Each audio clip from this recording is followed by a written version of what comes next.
Hey everybody, this is Anthony Striglia. Today we're going to create a internal notes section on the sales order. I've done this on the estimate as a demo, um, but basically it works like this. You can add a note. If you have multiple users working on stuff in your system, it will automatically capture the username of who added the note along with a timestamp, and then you can put the note in here and then you can save that and you'll have a time-stamped note list of notes in order for this record. If I go to another estimate, it won't have those notes. I think there's actually other notes in this one when I was doing testing. So here's a note here for Abigail. So that's this. Let's get right into it. We're gonna do this for the sales orders screen. So the first thing we have to do is create that notes table. Okay, so I'm going to go to account settings, tables and fields, and I'm going to call this sales order internal notes. Okay, default fields here. I'm going to add some new ones. We're going to say note. This is where the actual note is going to be stored. We'll make that required. Actually, no, we won't, and I'll tell you why when we get that far. We'll give that a 3,000 character limit, arbitrary random number that you can go more or less. We want a drop down. That's going to be required. We want username. That is to tell us who created the note. We want create date.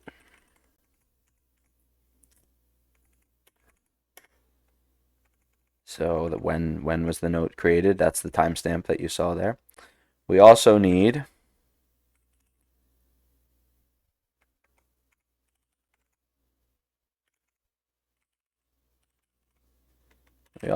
sales order record ID.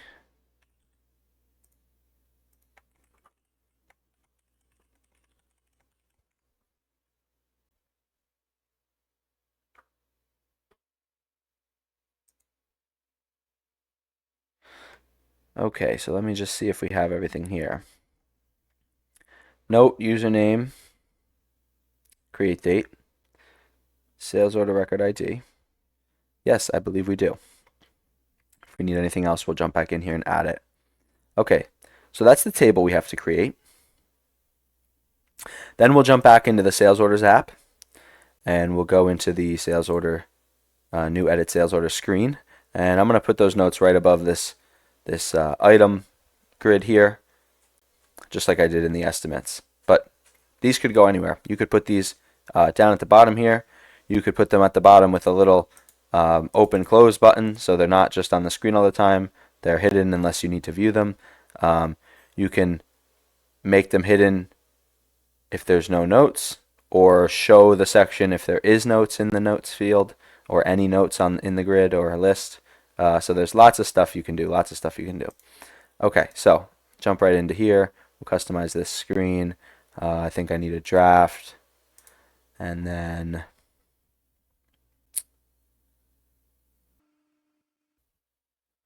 in the estimate screen I had to change some columns around and move some sections around to get a clean space to work with. I might have to do the same thing here in the sales order screen.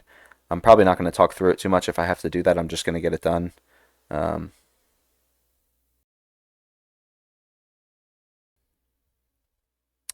Okay, there we go. We're on our draft, version 3. Okay, so we have sales order. Yeah, so this is what I was talking about. So basically, I just want to break this up into two sections and make this the container. So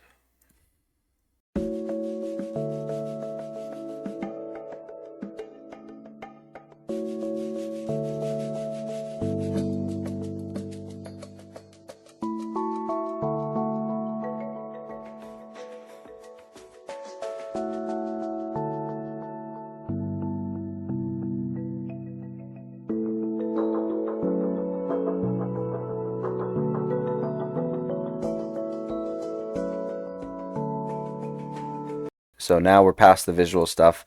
I'm going to go ahead and continue to put this note grid on the screen. So I just had to make a section for it. I'm going to do an editable grid object and stick it here in sales order notes.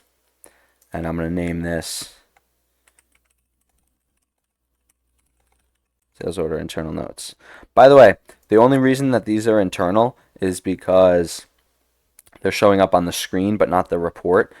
If you wanted them to be sales order external notes and show up on the report or be customer facing, you could do that too. I wouldn't name it internal notes. I would name it something different, but you can have stuff customer facing. You can even have checkboxes to say these are customer facing, these are not, internal or external. You can have a note type drop down that says internal or external, and then use filters to show some of those on the report or not show them on the report.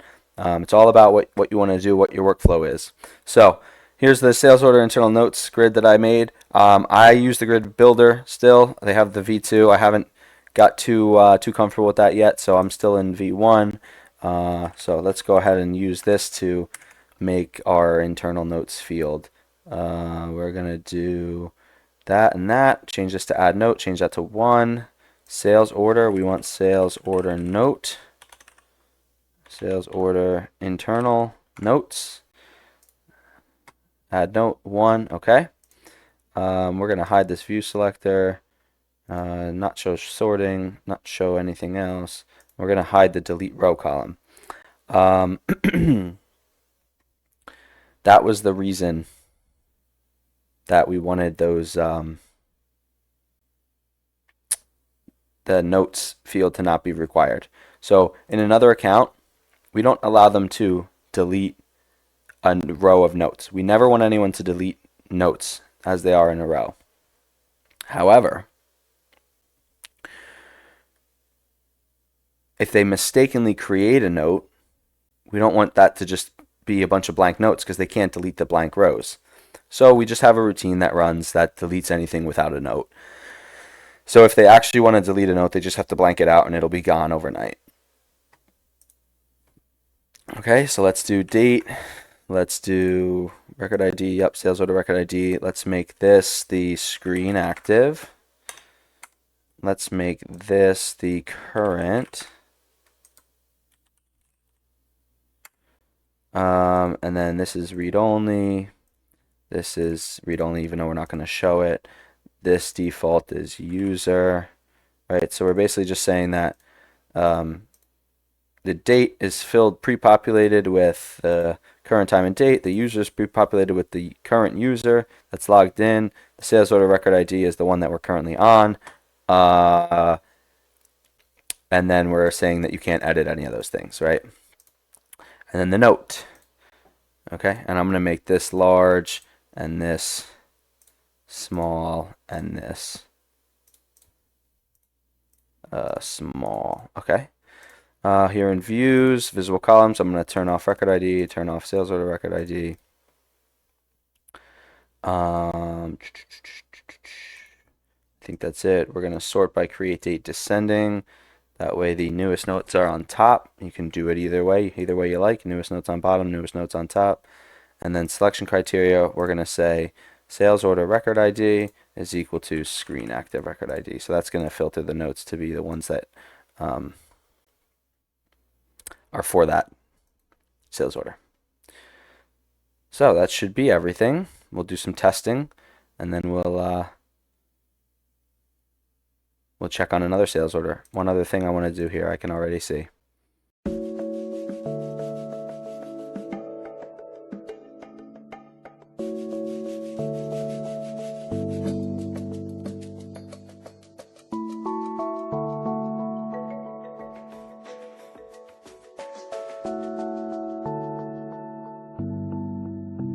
So if I slowed down a little bit, I would have been able to do that properly the first time, but I made a mistake and then made a mistake trying to fix it, and now we're all set. Okay, so when you create a new note, you come in here, click in this note, and we're going to say this is a note for, let's do Catherine.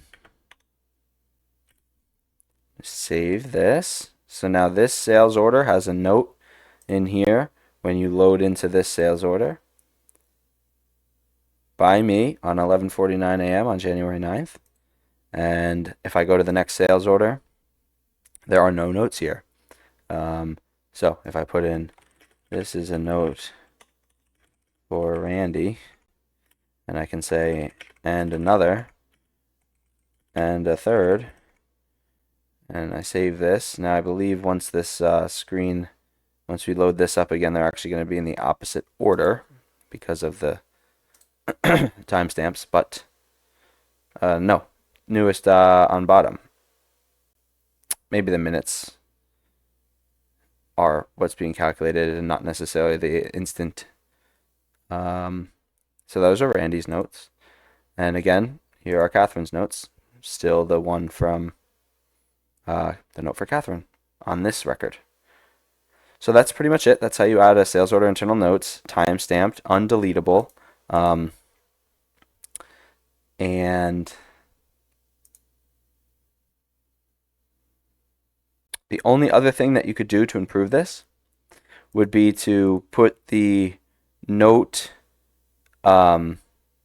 text box on the screen with the Add Notes button, and you could type your note and click Add Notes, and then it would pop up into the sales order notes grid, and this too would be not editable. If you were really concerned about people changing or wiping out notes on this grid, you could make this not editable as well, so that once a note is added, it's etched in stone. It can never be changed or deleted for any reason at all. So that could be another security improvement if you so choose to lock this down further. But that's pretty much it. Thank you for watching.